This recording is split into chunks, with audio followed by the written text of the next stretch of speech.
Dude, I look Come like here. I look like Mulan or like Steve Aoki if I grew it out just straight and I long. also wish I could like have like Asian style, like in Oh, terms of like, like fashion. yeah, for Asians do sure. dress cool. Yeah, Yeah. way better fashion. Like, I shop at like J. Crew, The Gap, anywhere that's like default and looks extremely generic. Banana Republic. Oh, That's like yeah. yeah. Okay. Okay. Yeah. Yeah. I, Yeah. like when I'm not like Well, you out in never public, I'm experimented. literally just wearing sweatshirts and Yeah. like kind of like baggier pants, like Well, so you've kind of never. Asian pants. You know, like the Okay. baggier ones. With Yeah. Oh, yeah. Yeah. Yeah. they're Yeah. kind of Yeah. fucking Yeah. cozy, you know. Right. I'm all about coziness. Yeah. Um, we haven't even introduced you. Let's. So we're talking to Joe. I don't even know what's your last name? Vincuilla. Vincuilla. And that's Vincuilla. obviously Irish. Yeah. And you're one of those like artsy kind of kids, right? Yeah, Like, Vimana Creative. I have a branding agency that's Yeah. now has pretty much focused pretty much only on restaurants and hospitality. I mean, I'd like to do like, stuff within that realm, like breweries or dispensaries or I don't know, anything that I guess you could call Mhm. hospitality, but I don't really turn stuff down if it's not a restaurant if I Right. want to do it. But Can you name drop clients, or is that like is there an NDA? I don't see why not. No, Yeah. I mean, I did Lolita for Koji. I did Coquette for Koji. Damn. I started with, and we can go into this because it's definitely a big part of the story, Yeah, with yeah. Randwan. I started with Blossom Bar was my first place. Mhm. I did Baldwin Bar. I redid Baldwin Bar for him. I did Ivory Pearl for him. I did Birds of Paradise for him. Mhm. Yeah, and then what else we got? And obviously the new ones, you got La Padrona. That's Yes. A Street Hospitality. Yeah. Shout out La La Padrona, which is the Raffles Hotel, Yeah. A Street Hospitality. Jody Adams, who's an absolute legend Mhm. in Boston. She won, best chef in America back in the day, and this Yeah. was back when it was heavy male influence. So Yeah. she had to really deal with, probably the worst of like, what the industry was back then. And Yeah. she's just such an amazing person, like Yeah. so cool, especially the concept for La Padrona. Super cool. I don't want to give too much of it away now, but when you get in there and you read the menu, especially the wine list, Ooh. you see like what it was crafted, what it had in mind when it was getting crafted. And Yeah. La Padrona, the word itself, it's kind of like it's like a matriarchal. Mhm. I don't know if that's a word. We understand what you're saying, though. Yeah. Yeah. Sort of force. It's Yeah. Amaryllis and Jody, who are the chefs, both women, of course, and a lot of women winemakers on the list, and just super cool. Damn, that's fucking powerful. Yeah, it's so Yeah. cool. And just great people to work with. I've had such a blast over the last year putting everything together. Yeah. It's really cool to watch how these people move because they're an inspiration in and of themselves.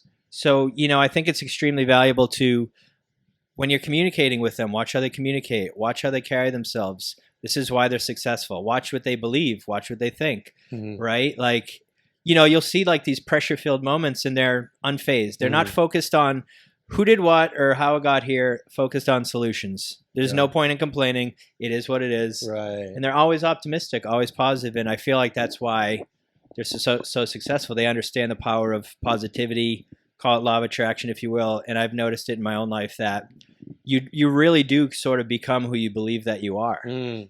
Whether you want it to believe that what you are or not, like you can't really be the idea of who you are, which sounds kind of heady, but you are at the same time believing what you are is what it is, and it creates outwardly. It's like you're a magnet, and what you believe about yourself, the universe will show you, because to me the universe is an impartial thing where it doesn't really judge based on good or bad or wanted or unwanted. It's literally just responding to what you feel is true. Mm. And a lot of people have outdated beliefs or things that they don't necessarily want to be true, but they still believe they're true. So they're creating evidence that it is true. I don't know if that makes sense, but I mean, dude, I don't know if I might be drunk or whatever, but like, I feel like I'm drunker now than I was before you started that sentence. And I feel like it's crazy that you did it all in one breath, because that's quite impressive physically as well. it was yeah. the teaching yoga for 10 years. Yeah. That's what it is. So Oh, yeah. you'll see that part come out. No, but I think you actually, I mean, as dense as it was, there was a lot in there. And so let's kind of Yeah. like try to break it down, right? Because I think your story is super cool. Take us back to the beginning. Yeah, Like, why don't I start? yeah. Where were you? Like, paint a picture, because you're an artist, of like what was going on in your life pre-starting Vimana and why you had Yeah. to do that for yourself. So I had gone through a few jobs. My buddy Faisal, good friend of me and Rand actually back in the day, introduced me to Frank the Butcher. Frank the Butcher brought me into concepts. I started working on apparel and all this stuff. That led to Frank bringing me to Karmaloop. Can you just do a quick intro on all these Oh yeah, characters? sorry. Yeah. Dion Point, shout out to him and Cheddar at Concepts. Concepts is like a high-end, really cool shoe shop. So we designed custom shoes for like Nike, New Balance, all these companies. I didn't expect to do it out of college. I had no clue what I was going to do. I went to college for graphic design. I just knew that I wanted to do it. I initially started fucking with Photoshop because I wanted to make weapon skins for Counter-Strike. Back in That's the day. fire, dude. So I self-taught myself Photoshop. I get to high school. The guy's like, you don't need to come to class. You're just embarrassing me in front of the students. So I had like a free period. Nice. But I honestly, full transparency, when I was like deciding to go to college, I was like, I don't know what I want to do. I don't have any clue. I can do graphic design, I guess. It was like when graphic design was kind of just becoming a thing. Because you're like, I just like to draw or whatever? Yeah, I guess. I don't even think back then it was like Quark. There wasn't even InDesign. Like there was Dreamweaver. You had to still use code to make websites. There was no like, hey, this is what a graphic designer does. You know, they made like brochures, and I don't even know if they designed like good websites then. So I was kind of like, I don't know what I'm going to do. But my mother like just had such a challenging life herself that I wasn't about to be nothing. Yeah. I wanted to go through college, at least do what I could. But it was a struggle. I didn't really see myself, to be honest, it sounds a little morbid. I didn't really think I was going to live past like 30. Like I was just interested in partying. I thought like life was a joke. I didn't really love society. When you're in college, you kind of hate the government, at least. I really didn't like the look of the future. So yeah, I end up at these random freelance jobs, Concepts. It was super fun. I loved it. You know, I don't know. I don't remember what I was getting paid, but that led to, I left there. Frank brought me into Karmaloop. I was their designer for a long time. That was really cool. So I was just kind of transitioning into like an apparel designer street where it was cool, but still, it's not like I don't think you're necessarily going to make a huge living doing that. Basically got fired from every job I ever had because I partied too much, didn't go to work. And like during work? Yeah. Not really during, but I would just skip days when I was hungover. Yeah. Like all Mondays, I would hate going in, even to Tuesday. Wow. Full transparency. I worked everywhere I worked for the most part. I think I'd last a year tops before just getting miserable. And I think it was just, I think I have like OCPD, which is like, I cannot be governed. Like the Kanye tweet, I have become unmanageable. Yeah. I feel that, like, I hate to say it, but I have a control problem. Oh. And OCPD, like, you find a hard time delegating tasks to other people. Yeah. Perfectionism, I make lists all the time. Like I get cringe when I think of like, if someone came to me with a job and I didn't have enough time or something, and I was like, all right, let me delegate it to someone else, I wouldn't be able to like do that. I'd be like, I need if this is going to have my name on it or my company's name on it, I need to do it myself. Right. I can't trust other people to do what I feel like I can do, which I know it sounds terrible, but that's just kind of how I am when it comes to Vimana, at least, you know? Yeah. But then like I went to Marlowe Marketing for a while. I went to these other jobs, and I just got to the point where I was so depressed. No matter what job I had, no matter how much they paid me, I felt unfulfilled. Yeah. And I couldn't live that way. I just couldn't do it. And, you know, I got my parents telling me, what's wrong with you? To an extent, please just keep a job. Yeah. Like, what are you doing now? You're teaching yoga? Like, what the fuck? Yeah. Like, you just went to college for graphic design. So I started Vimana, and one cool thing I heard you say the other day was like the safety net. Yeah. I gave myself no safety net. Right. I was like, there is no failure. Yeah. And the thing about failure is you have to literally you have to give up to fail. How can you fail if you never stop? Right? You would have to say, I quit. That's his philosophy on gambling. Exactly. That's good. I love it. Yeah. But it was very true. Like I gave myself no safety net, and I started in my apartment, my lower Alston apartment, with I think like $1,000 to my name. I bought a bunch of books. I just said, this is what I'm going to do. I think Chef's Table had a big impact on me. Yeah. What year was this? I don't know what your Or like chef's how table old were come out. It you? might not have been right when I started the company, but in there somewhere, I think that's where I switched to like I want to do hospitality. Yeah, okay. But It- generally, what age were you when you started Vimana or your own I think it was company? like late '07. So it wasn't no, Yeah. not '07, 2017. I'm I'm sorry. trying to get a vibe of like. It's a long I was time like, ago. damn. But yeah, 2017. and So it was that wasn't like that mid long ago. 20s? Like, how old were you So at the what was time? that 7 years ago? So I was Yeah. 32, Oh, early okay. 30s.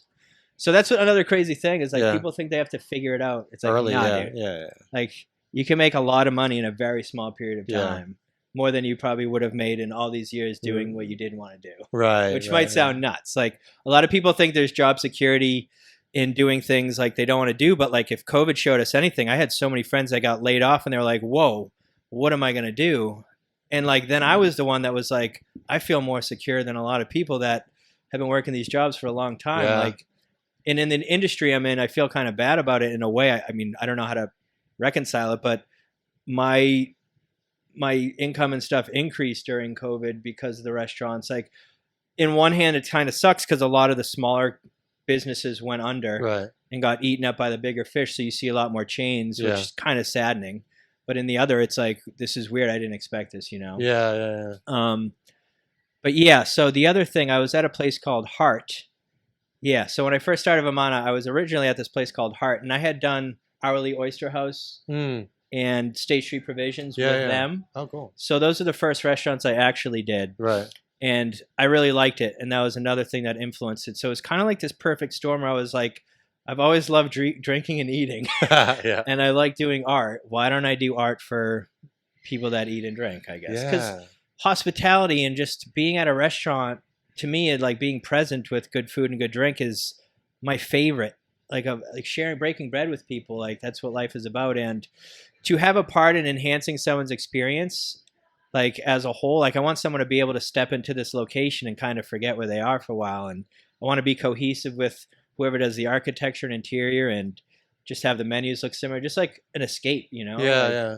and yeah, like this is like a full circle moment for me. But years ago, watching Chef's Table, seeing all these award-winning chefs, James Beard and Michelin and all this, I'm like, I literally remember saying my intention is to work with James Beard award-winning chefs Wow. and Michelin chefs, and as of this year, I've worked with like 3 of them. Wow, that's incredible. So my head's like exploding, like even thinking about it. But it's you can really do anything, and I guess maybe to some it's not like this crazy achievement, but to me personally, I'm like, this is so cool to watch how this is developed and unfold because I get to do what I love every day from my fucking couch. Right, dude. That's I mean that's major too, right? Like yeah, especially with Yeah. And I think anything you do long enough, you get quicker at it, Yeah. So it might seem like a daunting task to design or brand a restaurant. It depends on the job, but I mean, you can kind of assume what the deliverables are going to be, right? They're going to need menus. They're going to need, there's a list. There's only so much typically, and it's real fun when people kind of think outside the box of it. But it's fun because you get to tap into different things. Like the other day when Rand was describing Blossom Bar, how it was Szechuan spicy food with tropical sort of Latin drinks. Mm-hmm. That's so cool because those worlds are completely different. Yeah. So what happens is there's this intersection, like a Venn diagram, where you get that cool tension in the middle. You're like, what lives together in these two worlds that seem so separate? Mm. So, for the design elements, we had these laser etched sort of menus, and I'm like trying to combine sort of Latin style with Szechuan, and he's a genius. Like, you have spicy food with crushable drinks. Yeah. Like, it's game over, dude. Yeah, so you know what I mean? Like, you can absolutely crush those drinks. Yeah. And he knows exactly what he's doing. He's a genius. So you see when you were branding a restaurant like that, like say it's Szechuan Latin, like do you have to go through this mental brainstorm where you're like, okay, what do these two things have in common? Like how does that work? Can you walk us through that? Can you do a live? Yeah, maybe? a lot of times it will be mood boards, looking into imagery. Even like one cool thing, like not to sidetrack here, La Padrona of Rocco, who did the architecture and the interior, had the most amazing deck for inspiration. They had, a woman called Gay Alenti. There were 2 other futurist artists, I think. So they took inspiration from these very specific periods from Italian artists. and they extracted some of the stuff from there to impart into the architecture. And I was like, oh my God, this is so cool. Because most places they'll be like 19th century France. It's like, okay, it's so fucking typical. Yeah. But to get that intricate, I was like, holy shit, I could like take from this specific artist style. I could take from this. Like one was like the theatrical golden age, the golden age of theater. So that was like the upstairs. The downstairs was, futurist movement of Italy from like the 1920s, right? Mm-hmm. Super specific. But within there, like it's so unique that you can extract stuff, put it into the menu, whether it's fonts, colors, illustration style. So that stuff is just so fun. And that's what separates companies like Avrocco, who does the best restaurants in the world, between that and like just a local restaurant group. Like I've dealt with restaurant groups that are like, don't do that because it's too interesting.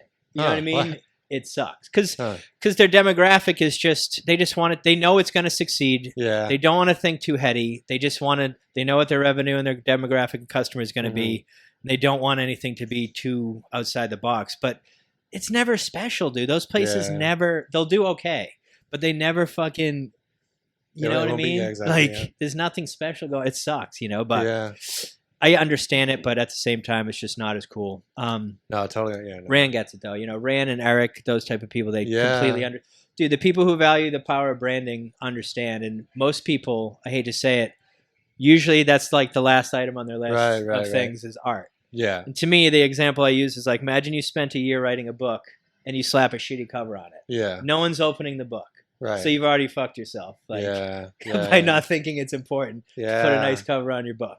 Dude, that's so true. How much do you think about art? Like, are you like running a business is so different from like the artistic creativity aspect, right? Like, yeah, it's interesting because what you'd consider to be kind of like the boring aspect of like, case studies where you show people your thought process behind why you made certain decisions, capabilities decks, like a lot of it goes into these, what you'd call boring decks. Say like right now working with a client, they're bidding on a space at a hotel in Boston. I can't give away too much, but you have this whole deck and it's like this beautifully put together deck. You have to pitch your concepts. You have to put together mood boards of what you'd imagine it to be. You have to basically paint the picture for them visually, which is obviously artistic, but it also comes down to ROI. It comes down to the graphs and numbers. The people who write the checks honestly don't give two shits about the branding most of the time. They want to see the numbers and that. So as cool as it is to do the creative aspect of it, I still have to have very tight proposals that speak to exactly what I'm going to do. I mean, doing a brand audit. Like when you hear the word audit, you're like, that's fucking snorefest, But if I'm rebranding something for you, I have to know who you are, why it started, what you envision it to be. Because when you say the word brand, people go logo. And it's like, dude, that's so far away from what a brand is. A brand is like a person. It has inner qualities and it has outer qualities. The inner qualities have to be congruent with the outer qualities. It's like a person. You wouldn't trust a person if they didn't like match, like if you feel off, if someone's like saying one thing, doing another, you're like, I don't trust this person. Same with the brand. No one's going to trust your brand if you have 20 people posting their voice on your Instagram. There's no consistency to the voice. There's no voice at all.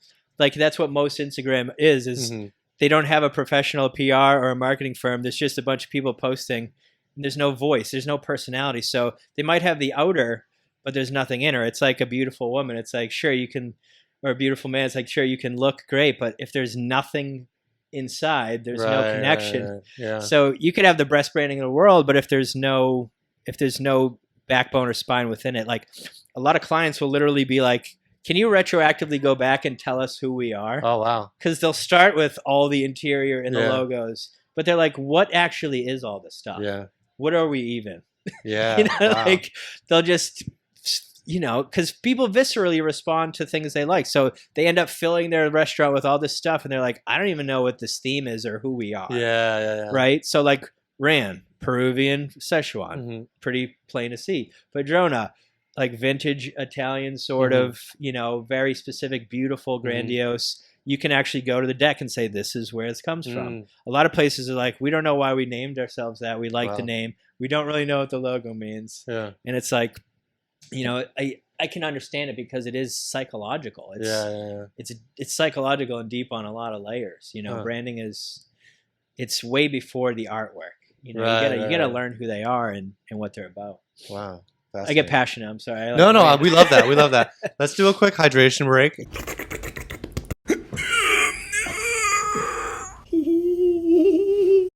Kaboom, baby, kaboom. One of the audiences for the pod that we envision is like people that are thinking about like doing something for themselves. Maybe they have a lot of fear around it, right? Like, I have a stable career now. I'm making good money. That's the best they part, think best they time are, to do right? it. Best time to do right? it. Okay. Say more. The hard thing is, and I know you don't have much time when you get home from your full-time job to start and work on another business, but you have weekends, and I hate to say it, but there's time. I mean, there is time. Right. It's just about how much you want it and what the priority is. I'm not going to lie. I did say like I quit. I had like 1,000 in my name, but there were times where I could go back to full time if I needed to, which I knew. Right. So there were times when I was like uncomfortable, going to go back, but I would still be working on it. So it wasn't just this. It was a huge leap, but at the same time, I could always rely on it, but I didn't want to. I couldn't go back. Luckily, I never went back once I kind of started, but it was tough. Let's put it this way. Would you rather do something you don't like and retire when you're 70 and then get to travel the world with your 70-year-old body and do all the things you wish you had done when you're younger? Or can you eat shit for a few years and then have the rest of your life for freedom? I think people care too much what others perceive them as, which is they'd rather do that than just maybe have it suck for a little bit as they build their business, which to me, it's insane when you say it, right? Yeah. A few years of figuring it out is harder than doing 75 years what you don't like. Yeah. And I think a lot of it comes down to belief. You know, we live in a culture where everyone's comparing themselves to others. And like I was commenting on you earlier, don't compare yourself to anyone. You can be inspired by others, but you can do whatever you want and get paid to do it. Like you can have a niche and like people have made money off pet rocks, right? Fucking chia pets. Like who knows? Like there have been the craziest things people have made money off of. Like it's to me, and this will get a little heady. It's your vibration. It's not necessarily what you do. It's how you feel. And the thing about it is, like, there's a quote I saw the other day by, out of all people, it was like Nick Cannon. Oh, and he goes, money doesn't make you happy. Happy makes you money. And I can tell you from experience, doing what you love is what brings money. It's like vacuuming without it plugged in. You'll go through the motions and you'll be vacuuming. Nothing's getting sucked up because it's not the actions. It's being plugged in. Plugged in. Once you're plugged in, you're actually getting things done. Yeah. So I know it sounds kind of nuts, but it's not the act of what you're doing. It's how you feel when doing it. So a lot of times I'd have to remind myself, I'd go back to like my iPad and just do it because I loved it. And then work would come. And when I'd get too upset about not enough money coming in, the work would stop. And I realized it was my vibration. And I really do believe that the universe is sort of magnetic in a way that how you feel comes back to you. It's a mirror. So it's not really like us where we judge good and bad. It's impartial. So imagine like you had a wall of all the subjects and things you could think about or focus on. And your attention is a laser beam that you can't turn off ever. And whatever you point your laser beam at is going to get bigger and bigger, whether you want it to or not. Right. So you can't turn it off. Yeah. And you can't say, I don't want that. Yeah. It's the same thing as saying you want that. You point it to your dick or that? Yeah. I pointed at my dick for a long time, for sure. But that's how I feel it works, because there have been times in my life when I've been in terrible places, mentally, physically. I'll talk about the mental health aspect. I've been in the psych ward. I tried to kill myself. I am completely fine with talking about it because I want people to know that no matter how dark things can get, you can absolutely get your way out. I didn't think I'd ever get out of those places. Was this before or like during the shit-eating years of your business? That was way before, to be honest. Okay. It was early 20s. I was experimenting with a lot of different drugs, hallucinogens. I was partying a lot. I was just all over the place. I wasn't like mentally, I was experimenting with too many things. I was probably having, when you mix hallucinogens with a traumatic sort of childhood, things are going to come up on their own that were supposed to come up in a more peaceful way. Oof, yeah. So it's such a surreal experience that I had that it doesn't even make sense now looking back, but it was whatever I was experiencing, creating, put me in those places. And Do you have like an example of what you're saying? Oh man, just psychosis, like quintessential psychosis of hearing voices, knowing what people were thinking, people saying what you're thinking, like 3 years of pure trauma. So if like in this situation, you would have what would be going through your head? I would be thinking something and you'd say it to me. What the hell, man? Yeah, That's for really weeks wacky. at a time, which led me to try to kill myself. Wow. Yeah. So did the voices tell you to kill yourself? No, it was more of what it felt like was that there was this higher power that it felt like it had me out and it caught me and it's like, haha, just wanted to let you know that you're in my simulation and that you can't get out. And like, it felt like, it's so hard to explain. It was like this omnipresent bully where it was everyone. Wow. And like, I've heard it was terrifying. Yeah, that's so and I've heard other people describe it in psychosis and stuff, but yeah, it felt like I had no other option. This sounds so morbid and fucked up. It felt like I had no other option but to end my life. Right. And it sounds crazy. I wasn't even like depressed or sad. It felt like I had no other choice, and that this malevolent force was like, sorry, dude, there's no other life for you. I'm in every single person you look at, and there's no escape. Was it fear, or was it just more neutral that you were like, I just have to do it? It wasn't fear, it was relief, which sounds terrible because my waking reality was so terrifying that it felt like a welcome relief. I wrote like 16 goodbye letters and I woke up in the ambulance and then in the psych ward. Really? Another full circle crazy moment when I had my second child a year ago. Not even thinking about it, New Wellesley Hospital, I opened up the windows and I realized 2 floors exactly above the psych ward bed I was in. Wow. And I never thought I was going to have kids, have a healthy relationship. Never thought I'd be alive at this age. Yeah. I really like had a death wish when I was younger and just kind of wanted to get out, I guess. I don't know. It's kind of crazy. Yeah. I feel extremely blessed and grateful because I can't even look back and imagine that I had the same life. I feel like insanely blessed that I'm still alive and I get to do this. Like it's miraculous that I'm alive. Several times I almost died from my alcohol or drug use, it's crazy. And I don't care how I'm perceived by others. I want to be able to tell everyone bare naked truth about myself because I hope it can help people. How did you help yourself in that situation once you yoga truly yoga and meditation. When I stopped drinking, I still had to face all this trauma from childhood. The trauma comes from, I had a pretty terrible father. He was like a bookie in the mob. He was with the Hells Angels. I just saw a lot of shit I shouldn't have at my age. He was he didn't like beat the shit out of me, but he was abusive. Didn't really show me love, kind of just bought stuff for me.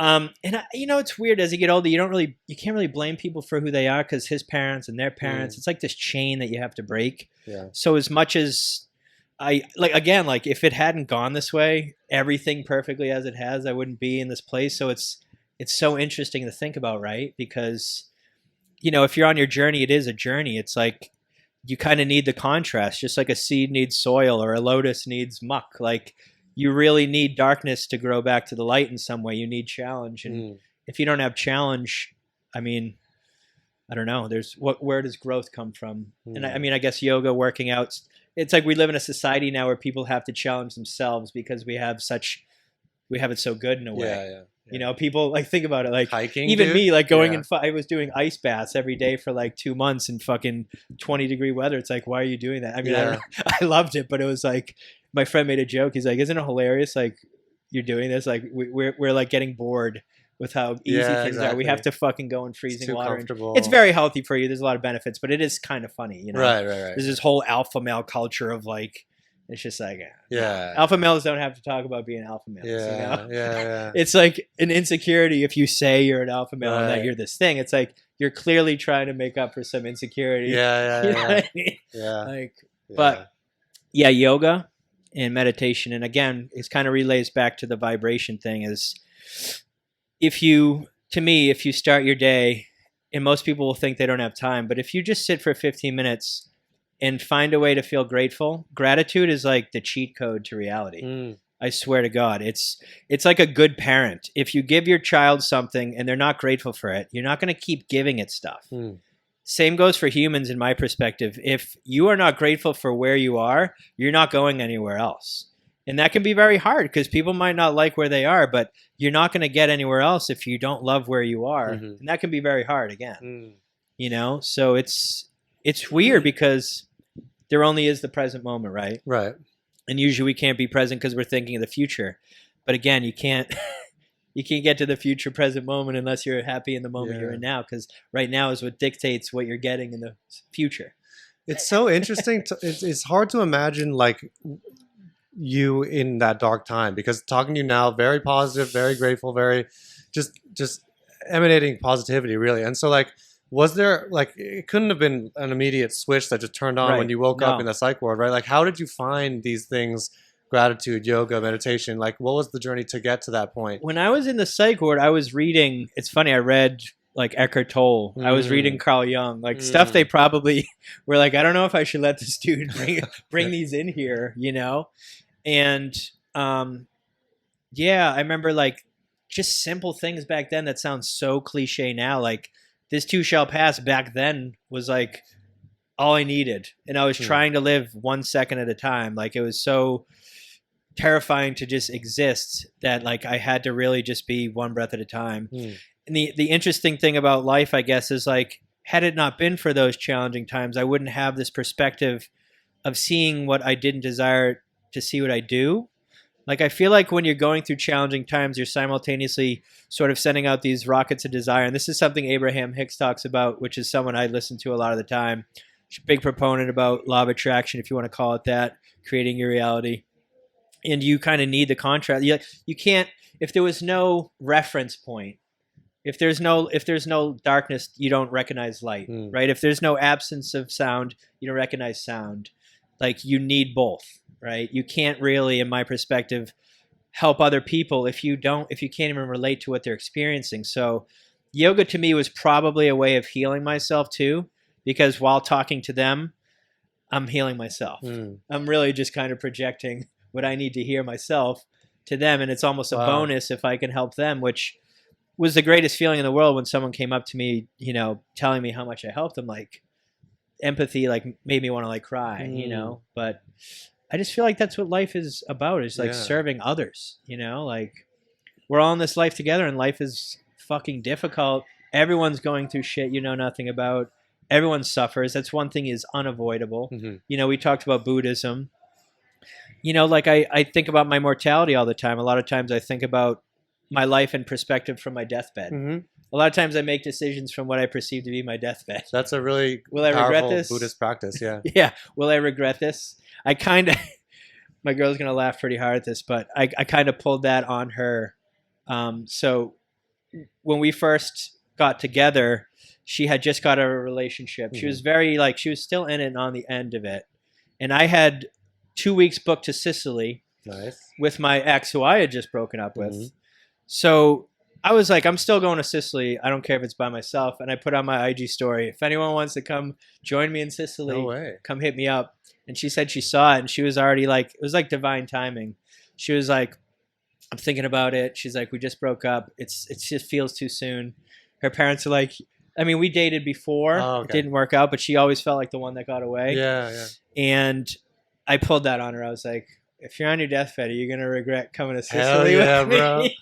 That's or are you going to regret staying home? That's fire, to bro. Like tie loose ends. So shout out to Lindsay. I love you, though. Love my life. Shout out to Lindsay, man. We're going to definitely get back into relationships a little bit too, because I think you've got a lot of good insight there. Yeah. So yeah, back to the mental health aspect. Yeah, back to the mental health. The thing I wanted to bring up was this, is that I've talked to a couple other people, June Kimchi Poppy, who has also gone through very, very dark, depressing, suicidal times. Yeah. We talked about that. But that was sort of, I clipped the kind of like clickbaity one, but he went very deep on it, and he said like dark times, very similar. And it's like, it was always preceding the entrepreneurial journey. I think.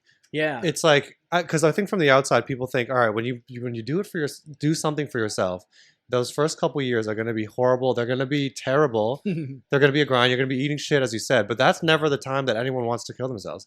It's like, true. because it might be painful, but it's not the But same after kind you of go pain, through that right? too, it's like, Yeah. what the fuck else can fuck with me? True, You know, exactly. like, So, I think that helps a lot because, like, obviously, I can only speak from my perspective. Like, there might be people out there, like, easy for you to say, you know? yeah, But, like, it wasn't easy. It's never easy. But I think the thing is, even when you're eating shit, if you're doing what you love, you're not disliking it. that's what I was trying to get at, right? It's like, Yeah. what was the mental health during that time, which is the shit eating period of your So when I had business? to start over, so I couldn't show previous work because I started my business, and I had a lot of really cool work. I started over, and I was like, kind of like, fuck. So Ran, again, like, huge savior of mine. I said, look, man, can I rebrand Baldwin for you? I would love to, and I'll do it for fucking free. And he was like, you don't have to do it for free. I don't need it now, but I'm starting something called Blossom Bar. You can do that. Not for free either, Yeah, but I would have, because the value of the opportunity is enormous. I've gotten so much work from that. You can't even really put a price tag on it. right. I think that's one thing that people lack nowadays is they need to make money. It's like, dude, you have to value the opportunity. So that opportunity, he was already on the cover of GQ, like world's most imaginative bartender. He was already crushing it, already had James Beard. So I'm like, dude, I will do this for free. I want to be able to just put my work out there, whatever. So when I did Blossom, I was having a blast. I was obsessed. I couldn't get up early enough. I couldn't stay up late enough. That's when you know, to me, that you're doing what you love. It's like you wake up and you're like, I can't wait to do this. And I feel like everyone has that, but I think that they probably don't think they can make money doing it, or they think it's silly, whether it's some silly arts and crafts thing, whatever it is. Like, it's the vibration, dude. It's not the actions or the product. But, you know, we did all this fantastic stuff. I put my whole heart and soul into it. You know, I did whatever I could to do it. I was out there painting the wall outside in the freezing cold by myself with my own made stencils that I printed on my fucking printer. Like, I did anything I could because I was just so hungry to do it, you know? And I feel like I've done that for most of, I don't post everything I do on my website. I only post the stuff. And for the clients listening that aren't on my website, it's nothing personal. But a lot of times, like, it's just what I love, and I put up what I love most, you know? Because, again, it's like the perfectionist part of me that's too anal, the OCPD, whatever it is. But it's just like the satisfaction of doing it. And I think it's about control. I think I realized recently, I know I keep saying OCPD, but, you know, this whole culture of self-diagnosis, but like reading about it recently with a friend who actually has been talking to someone, I'm like, we have very similar things, like making these lists, not being able to work very well with others, you know, needing everything to be perfect. I think it comes from my childhood of feeling like I had no control. That now it's like I do everything to try to feel control. Everything is like my lady makes fun of me sometimes because I'll be like, all right, everything's clean. She's like, it's not necessarily clean, but it's organized. Like, she's like, your idea of clean is different than mine. You're organized. Everything's in its place. Doesn't mean it's all clean. I'm like, yeah, it's true. But yeah, I'm just so anal. Like, especially with kids, I'm walking behind them, cleaning up all day, only to know they're going to just trash it in a second. I don't know. It's self-soothing. It's definitely a psychological self-soothing thing. Okay. Can you talk a little bit more on, like, that period of when you're really trying to, like, get something off the ground for yourself? How was it? Obviously it was hard, right? But, like, you were trying to kind of come out of a very dark place mentally. And, like, how do you try to convince someone who's saying, like, all right, I'm not satisfied where I'm at now. I'm not quite, like, in the darkest place like maybe you were. But, like, I feel like that might be holding me back from pursuing something that I want to pursue. I think nowadays it's kind of hard to say that you can't do something because of how easy it is to build a fucking website, to use AI if you need to. There are tools out there that make your life so much easier. And on one hand, you might be like, yes, but everyone has access to this. So, like, now the competition's even hard, like, even bigger. But to me, the answer to most of life's answers is being yourself. Whatever you have inside of you that is unique to you, celebrate it and go 100% towards it. It's probably a little quirky, something unique, like the way you speak on your Instagram. That's you. That's only you. No one can take your sense of humor, the way you word things, and do it. That's you. That's what I feel like everyone needs to have their own touch on.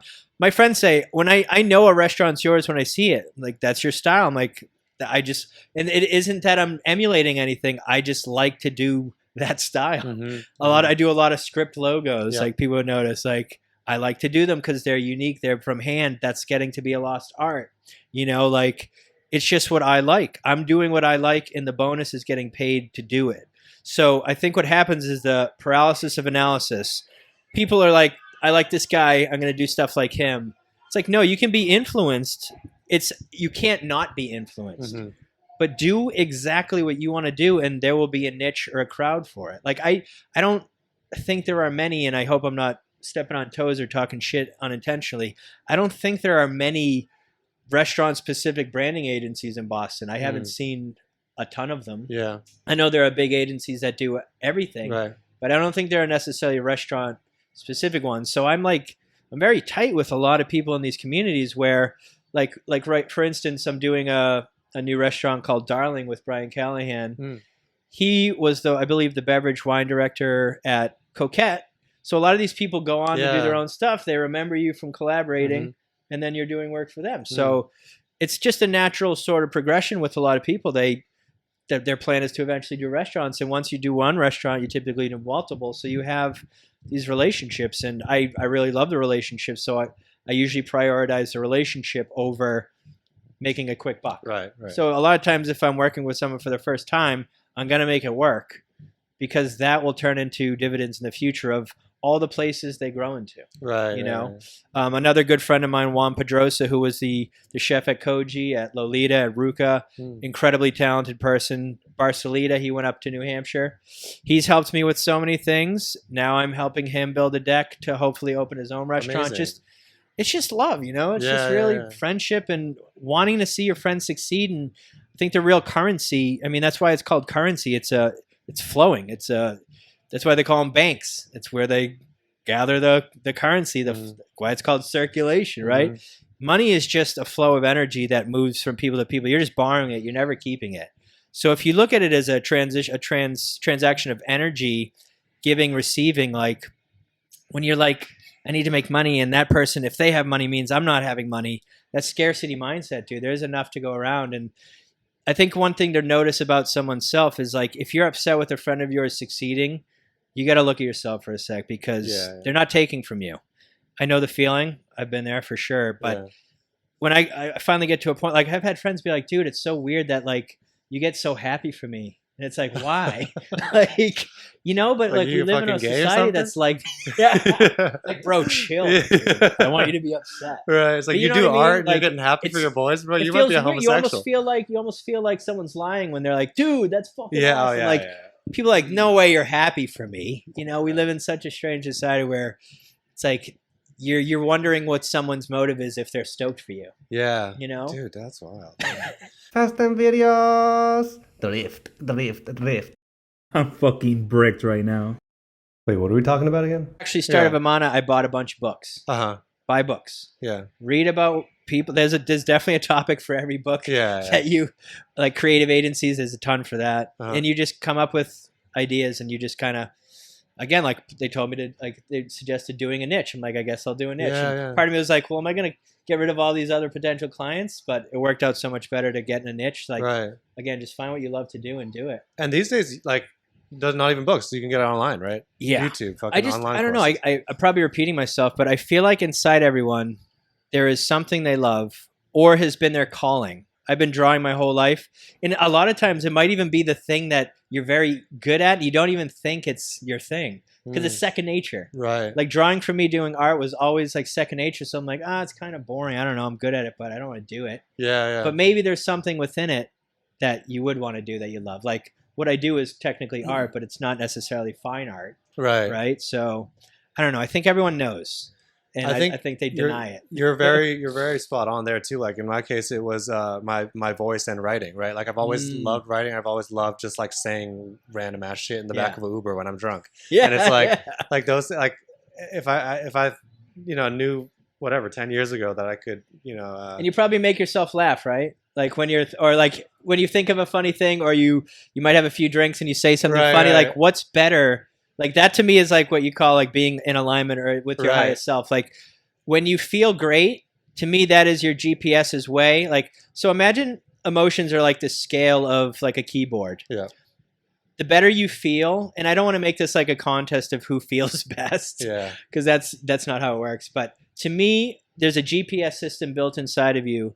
So when you feel great, that is your inner being telling you that you are in alignment with your highest self. Mm-hmm. And when you don't feel great, that is also indicative of your inner being and you basically having a disagreeing perspective. Yeah. So it's not bad. It's just saying you're over here and I'm over here. Yep. How do we get back over here? And usually it's just massaging yourself. Maybe you're like mentally, not Right. Well, you can do you both. could massage yourself to get back into the alignment, but yeah. just like self-soothing, or a lot of times it's just focusing on the tiny details. You got to zoom out. And I think You like get that's what too you're caught up. saying. Zoom out a little bit. Right. And I think too, like being quiet with yourself, being able to sit still and just Yeah. observe yourself. I think my problem too, like a lot of my life was I was so busy in my head that I wasn't able to feel like what my body was feeling, or my, you know, Right. what you're saying, like my inner self is feeling. And I wasn't like, I don't feel good. I didn't have that register because I was just like, I was thinking in my head so When much. you get so used to it, you're like, this is just how people feel. Exactly.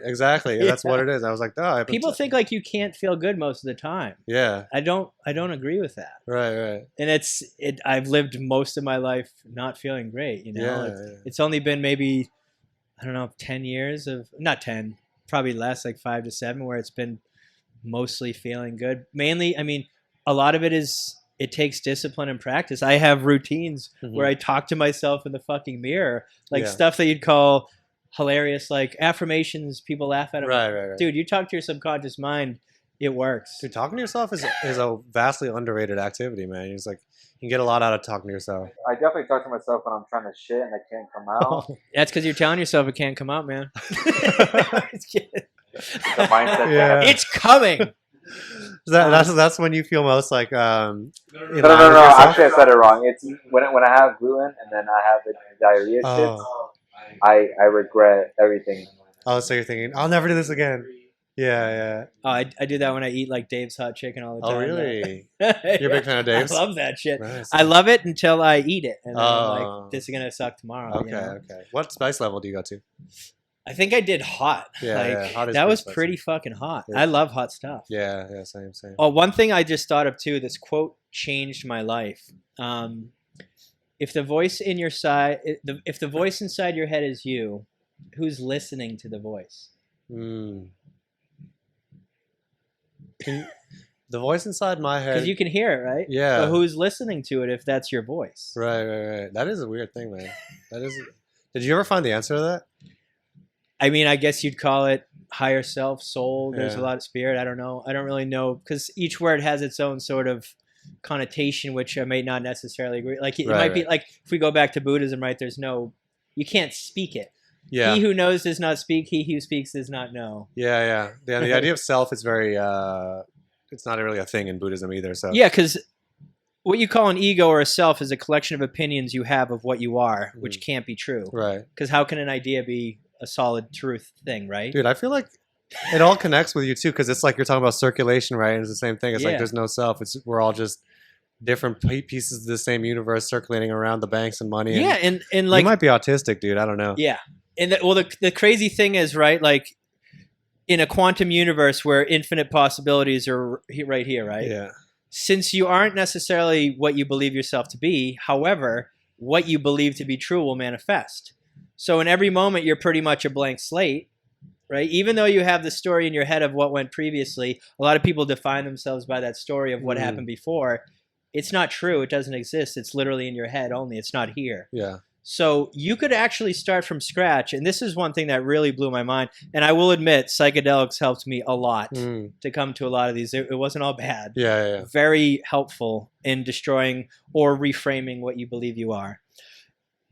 If the idea of who you are is into this static real thing, that means you could in any moment decide that you are someone else. Oh, dude, yeah. And if you believe yourself into being that person, it will manifest.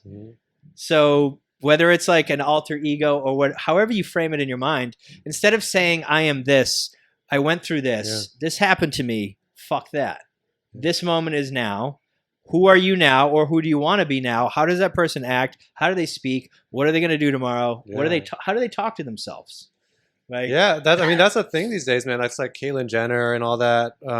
They just, but on that topic, I heard the craziest shit, man. Somebody went into a coma, like a dude, American guy, and then when he came out of the coma, he had a Chinese accent. Really? Yeah.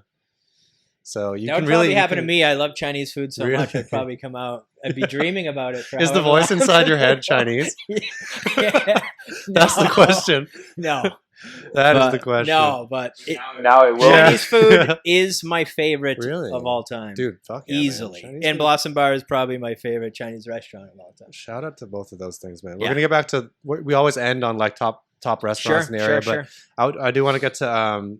Can you convince somebody who's in a good job right now that they would have a better financial situation if they left? So I don't know if you want to go into specifics on what your average dude, you're not going to make as much as you would starting your own business. It's just facts. Like like if someone's your boss, you think you're going to ever take their job? Like I don't know. You know what I'm saying? There's a ceiling. Right. There's a ceiling. Like in the corporate chain of things, how much are you really going to make?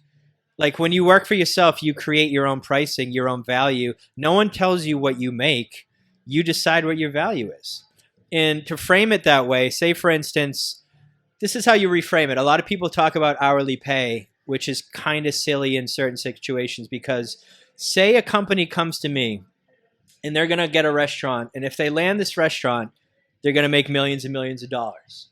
They come to me to make like a proposal or a deck or whatever it is. That deck I'm designing for them, if that deck I do lands them a multi-million-dollar restaurant deal, how much is this PDF worth? Mm-hmm. Right? So it would be kind of silly of me to say, I'll charge you for 2 hours when the value of this thing is what you negotiate it being based on. So say I'm like, if I make you $1 million right now, would 10% of that be fair? You'd probably be like, yeah. Absolutely. That's a lot of money, right? Yeah. It's all about reframing the conversation into value-based, right? Mm-hmm. So when you have your own business, this is things you can sort of negotiate and like contracts, proposals, like it's just a value proposition instead of like charging for hours, which is admittedly what I did when I first started freelancing, you know? Yeah. So to convince someone, I mean, if it's about the financial aspect, you will, you know, there's another quote. It's, let me, I wrote it down actually because I had a feeling it would come up. Yeah. And it kind of ties back into the whole RAN opportunity, which is when you do more than you're paid to do, you will eventually be paid more for what you do. You do more than you're paid to do, you'll eventually get paid more. Okay. So like doing, like when I went to RAN saying I do this for free, the value of that has paid for itself like so much over itself. Like again, La Padrona came from him talking to Rand at Birds of Paradise. So many more places have come to me from what I did at Birds of Paradise. So like your work will speak for itself. It will get more work. You'll get more clients. And here I am proof basically my Instagram is the only advertising I have. Yeah. And it's private. Yeah, that's I do not market. I have no marketing. Yeah. I have no advertising. People can't find me. Right. Like that was another intention I had was I want to be able to start a company where I can make money and almost be unknown on the internet. Wow. I wasn't about likes. I wasn't about followers, nothing against. I'm just very, in a way, introverted extrovert. Yeah. I like privacy and I like to be, I didn't think I could have a successful business without being on Facebook and being on advertising and putting up ads. I've never put up an ad in my life. Wow, yeah. It's all been organic. So yeah, it depends, I guess, what niche or what industry you're in. But at this point, I wish everyone would start their own company. And I know that sounds, I don't know, maybe entitled or privileged or something. Yeah. But I wasn't, you know, my mom grew up in the projects in Mission Hill. Her father killed himself when she was 17. She raised 4 kids by herself. She had to grind her ass off.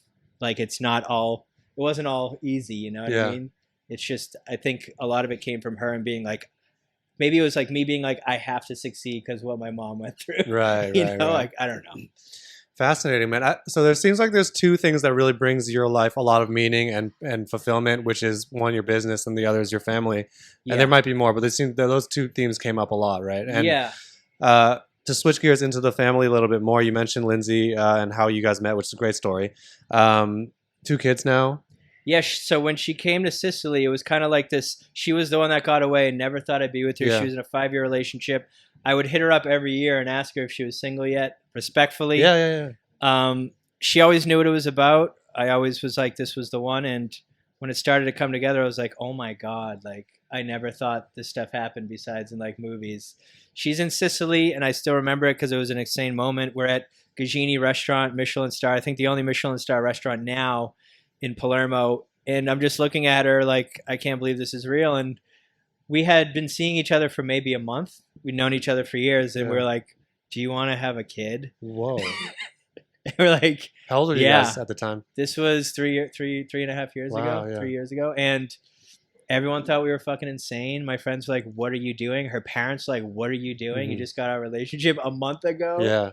You know, like it seemed absolutely bananas. But, you know, you hear those stories where people fall in love and, you know, it just happened. And now we have 2 kids and fucking happy as ever. And it's my head is just exploding, like thinking about it. But that's so beautiful. Never thought it would happen. Sounds like a haver. He's definitely a haver. But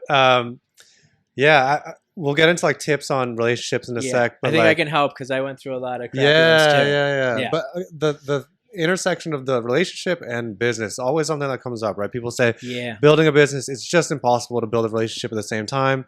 You're going to have something stable in one area to do something in the other. What are your thoughts on that? From a man perspective, Lindsay and I had negotiated first before going into this. I'll go to the man perspective after. So we knew we could work, like her schedule, my schedule work. So our kids are actually home with us. So it's amazing. So when she's at work, I'm home with the kids. When she's home, I'm grinding. I mean, I can still work a little when the kids are there, but it's very hard. Yeah. Can't do Zoom meetings and shit. Right. So from my perspective, now that I've gone through what I have, focus on your purpose first and never stop making that your first priority. And this does not mean that your woman or your partner is not extremely important but like if you make your partner your priority, they will be so turned off with you so quick that it's going to not work. And I might get a lot of shit from this from the female audience, but women will test your masculinity naturally. It's just in their nature.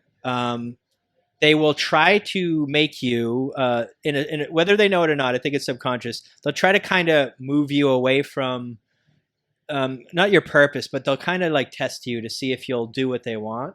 And if you do bend and buckle to what they want you to do, they will become unattracted with you. So they're like, I thought that's what I wanted, but the man sitting there like, I did what you wanted. Yeah. And they're like, yeah, I thought I wanted that, but I don't actually. So has this happened to you in the past? Yeah, for sure. I think it's happened to, maybe I'm wrong, every guy who goes in their early 20s being like, I think this is what this person wants. They're telling me this is what they want. I think I need to do this. And then they do it. And the woman's like, you didn't stand up for yourself. You didn't do it. You weren't being yourself. You didn't do what you wanted to do. Maybe I'm not speaking to it well enough, but I understand what you're saying. And a man like takes large things and makes them small. Masculine. I'm not going to say man. Sure. Because men and women have female and masculine and feminine attributes, the anima and the animus, whatever you want to call it. Masculine energy takes big things and makes them small. Feminine energy takes small things, makes them big. What do you mean by that? So, like the masculine energy is like, it's the immovable object in the immovable object in the, it's like the Joker.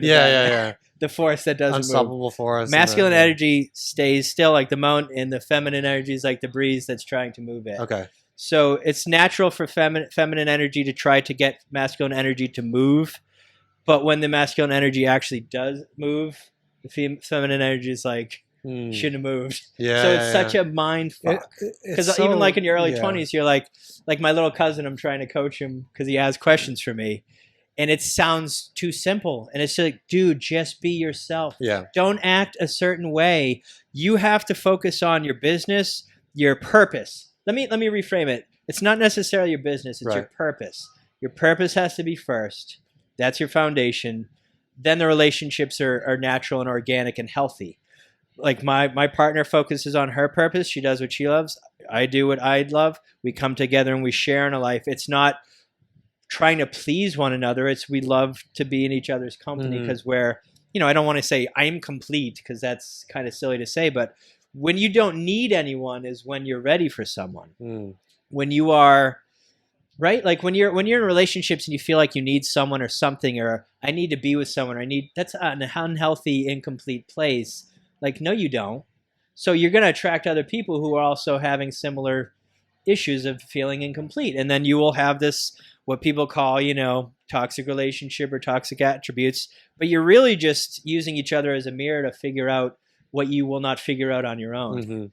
So the hardest thing is typically to sit still, be alone for a long time. Don't entangle yourself in physical or, any activities, and then be okay alone. And that's the funniest thing is like, when you're okay to be alone, that's usually when it's like, when you stop looking, it's like, there's that person. Yeah. It's like a Buddhist story where it's like, when you stop chasing the thing, it lands on your shoulder. Exactly. And that's what I've experienced, I mean, that comes up a lot too in the conversation we've had, which is that like, whatever you're looking for, oftentimes the best way to get it is to not try to get that thing, whether it's money or love, right? Well, when you're saying I'm looking for this thing, you're simultaneously usually saying I don't have it, and the universe is just hearing I don't have it, right? Yeah. It's the laser pointer again. I don't have this thing. The universe is like, here's more of not having that thing. Yeah.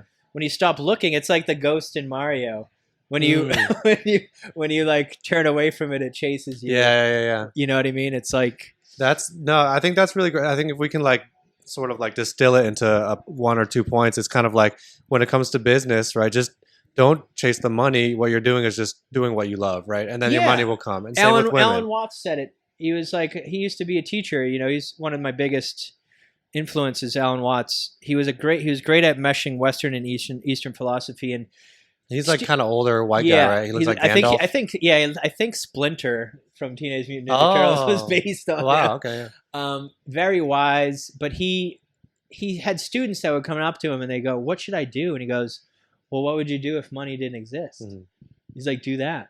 And they're like, "How? What?" Like, and it's so true because you're too afraid to do it because you're like, "I'm fucking wasting my time. I'm not doing what I need to do to make money." But you'll be so surprised, like when you just start doing what you love, things will just unfold and happen. And so your higher self knows where everyone and everything is in order to kind of put your dream together. Call it cooperative components. So say, for instance, you're like just feeling good and all of a sudden you get this thought pops in your head, like go to this restaurant. You're like, oh, okay, I'm going to follow that thread because it feels good. I don't know why. Then you go to that place and all of a sudden there's someone there that's like bumps into you and they're like, oh, I have a job for you.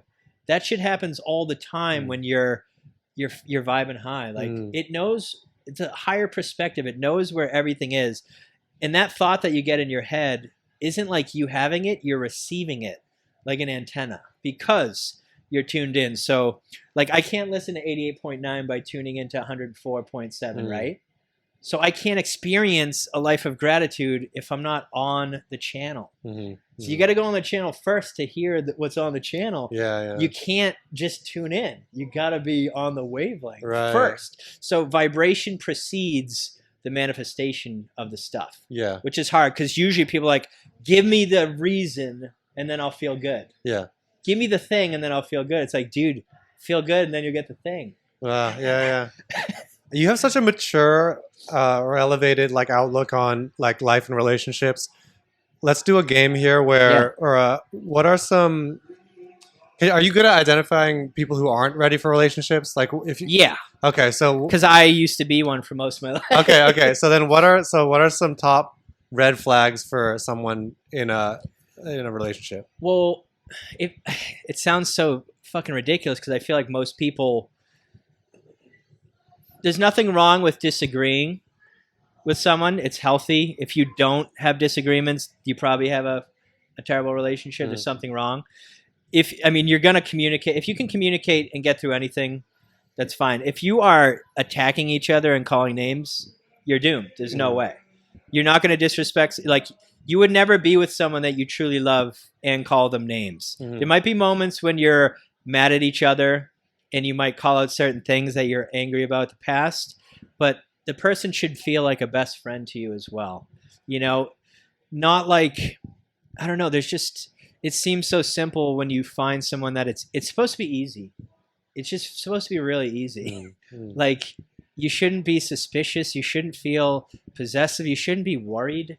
You shouldn't feel threatened or jealous by anything. Like, again, this is just my perspective, but if you can't stay home on a weekend, if you feel that you, I don't know, like when you're like a dating app, for instance, I know I've been out of like the dating pool for so long that maybe it's like feels like the only thing people have nowadays. But I remember going on there being like, this is so fucked. I feel like I need to have a pitch and like I need to have an opening paragraph. I can't say, hi, how are you? Do you want to get to know each other? Like full transparency. And Rand said it the other day, honesty. Yeah. Dude, that's all you need to do. Again, coming back to just be yourself. Right. I used to, and people might find this kind of creepy, I don't know. I was old fashioned. I would just cold message people on Facebook, Instagram, whatever. I would just say, you seem very beautiful. You seem very interesting. My name is Joe. If you'd ever like to hang out, get a bite to eat or something, feel free to message me. If not, totally fine. I hope you enjoy your day.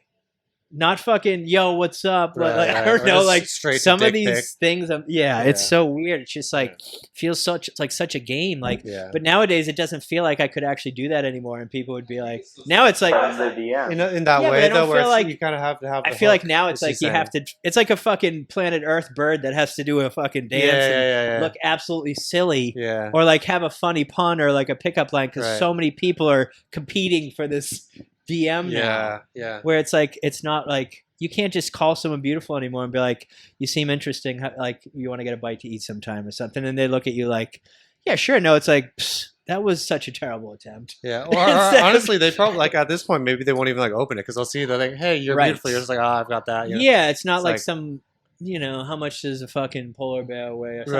Right. Yeah. Like I would fail miserably nowadays in dating apps because I'm just, I can't fake that shit. I can't. Yeah. You know, like, what books do you like? What are your favorite bands and all that? Like, all right, how do I seem super fucking cool? Like, I don't know. But I would, again, my biggest advice, and I still have friends in their 30s who like can't be alone for like a fucking month. Yeah. And to me, it's like, dude, you're just like, again, say like being alone with yourself or something, or just developing yourself. It's kind of like this. If you can't stay like alone and work on yourself, it's just going to keep going back to the same people who have the same issues. You're going to attract the same partner with a different face. Same issues, different person. Right. And that's why it's like, why does this keep happening to me? Like males or females who blame the opposite sex. Why do I keep getting these people? Because you are that person. Yeah. You are literally the mirror. You are attracting what you are. To be with the person you want to be with, you have to first be that person. You know, like you are going to attract your match. So you almost have to be like, I give up. Like when I attracted this relationship, I had just got out of another relationship and I was like, I'm just going to focus on my business. Fuck this. I don't want to be in any relationships. And like 2 weeks later, Lindsay's hitting me up and I'm like, holy shit, of course. It's when I give up. It's like I give up and it's like, that's when you get everything. I don't know. Yeah. But I know I go on these tangents. But No. This has been very, very wonderful. Just be alone for a while. Yeah. Till you don't need it. Till you're comfortable with no one. Right. It's when it comes. Okay. This is we'll wrap on this. This is a segment that we did with Rand. You might have seen it, which is with him. We did where this is a speed round of I name a scenario and then he says where he'd take a girl on a date. Okay. But since you're happily in a relationship, we're not going to do the date thing. I could tell you what I used to do or where I would. Maybe the places didn't exist then, but whatever you want to do. Okay. She wouldn't mind. She knew my conquest before. Okay. Before her. And you're pretty familiar with like the Boston scene, right? So you probably have like some on I mean some of my references, I moved out of like Boston a few years ago, so I might be a little behind. Okay. But, you know. All right. Well, we'll give it a shot. All right. Where would you go to take a wait, how old are you? I'm 39. I'll be 39 on Halloween. All right. So if you were nice. Same birthday. Yeah? Yeah. Scorpios, dude. Yeah. That's what's up. Where would you go to take a 34-year-old Scorpio with red hair and lean, muscular physique? Oh man, 2 Scorpios is pretty devastating in and of Mhm. itself. Let's see. Might go to like the Beehive. I know that seems crazy, but Yeah. I always was down for the Beehive. I like the jazz. Yeah. Because from there, I would go to Wally's Jazz Yeah, Cat, which is like the oldest family-run jazz cat, and it feels like a kind of unique hole in the wall, but inside is so much vibrancy and it's just unique, you know. Yeah. I always used to like to bring people like, you know, obviously there are to the go-tos and the obvious things, but I would like to like have just a fun experience where it was unexpected. Like, you're bringing me to Wally's, like, Yeah. what is this place? I've never been here, and it's just the coolest fucking An place. artsy girl brought me to Wally's a long time ago. It was It's really pretty cool. fucking It was a cool, great right? experience, man. Yeah. It was very cool vibes there. Yeah. All I know it right. seems strange, but No. And oftentimes, strange is a good date. unique. Right? 'Cause Yeah, unexpected. I always want to be different, not just let's go Yeah. to somewhere it's not like nice and upscale, and I'll impress you with just how impressive the place is. Yeah. Blossom was definitely a go-to though. Blossom, yeah, same. All right, what about a foreign, like a imported Sicilian girl here for grad school? She does engineering, but she doesn't speak like really good English. Oh man, probably. I mean, is it too? Yeah, let's see. Well, she'd be. It would be weird to bring her for Italian food. That's like me going to Sicily and her bringing me to McDonald's or something, right? Unless it's La Padrona. Yeah, so maybe somewhere fun and unique. I don't know. Let me see. Let me think about this. Maybe like Cambridge. Like maybe we go to the arcade. Maybe like brick and mortar. That place is nice. I used to love. I know this sounds cliche, but I used to love Deep Ellum in Austin. Me too. That was my fucking jam. Yeah. That was probably my favorite place, and I don't know. I mean, I guess it doesn't really sound like a date, but to her that would be new and unexpected. Right. So that like that might I guess be to show, because I guess you could call it American cuisine in a way. Yeah, for sure. But it's like it's dope. Mm-hmm. It's still got some grit to it. Mm-hmm. The fucking bartenders are incredible. Were incredible, or like maybe drink. I mean, these places are both gone, unfortunately. But places like that are kind of feel a little more intimate, but still have the most incredible ingredients, servers, and drinks there are. You know. All right, and then what about where would you go to take yourself if you just got out of a breakup and you're looking to find yourself a little bit, and then maybe go home, like get a couple drinks, good food, and then like maybe touch yourself under the table. Yeah. And then. Post breakup solo run, man. I mean, it would be Deep Ellum, but let me come up with a new answer. Yeah. It was Deep Ellum. Yeah. Let me think hard here. You know, there used to be a place, and I think it just closed again. I hate to. Matt Murphy's in Brookline was a place that was street over actually from Blossom, and it was an Irish bar, but every Thursday night, and it's dimly lit, only candles, Irish as can be. Everyone had a brogue, and there would be jazz playing in the corner, like a trio of jazz band, and that's probably where I would go. Just hide, talk to some actual Irish people. Yeah.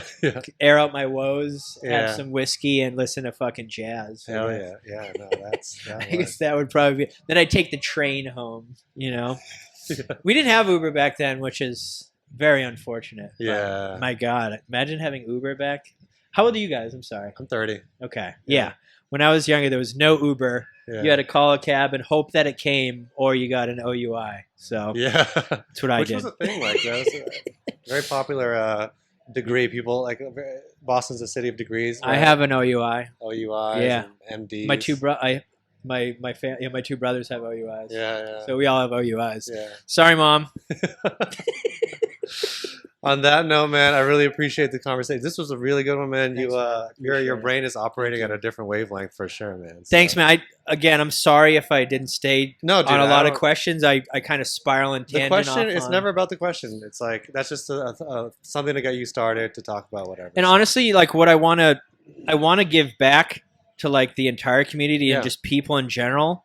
Like if anyone is listening to this and wants to literally just hit me up or ask for like advice or how I started, or even like with help branding, like I want to do pro bono stuff for people. Like besides all of the brand aspect, what I'm really trying to do is help people create their dreams, really bring them to reality. I know branding is only one piece of it, but it can help a lot. And there's a lot that goes into creating a company besides the brand that I feel like I can help people with. So people hit me up if you need any help or on the fence about starting a business. I want to help people, even if it's mental health. People are depressed or anything. I feel like I can help people out. Absolutely, dude. You're a really good dude, man. Is there anything you would like to plug for yourself, or I know you don't really want to like advertise your business, to be honest. I can advertise on this. I don't mind. I run Vimana Creative. I do branding for usually restaurants, but I can help with anything design related, whether it's the strategy aspect of it or the cool artwork, But I mainly like to help people, so if anyone needs any help of any sort, please feel free to reach out. That's the other thing. I feel like people need to know they can reach out to others for help sometimes, Absolutely. It's such a stigma. We need to be able to help each other, Yeah. So that's it. But I appreciate your guys' time, and I appreciate super you, cool to be here. Yeah, no, I hope you enjoy the convo. Thank you. Yeah, thanks, man. Thanks, man.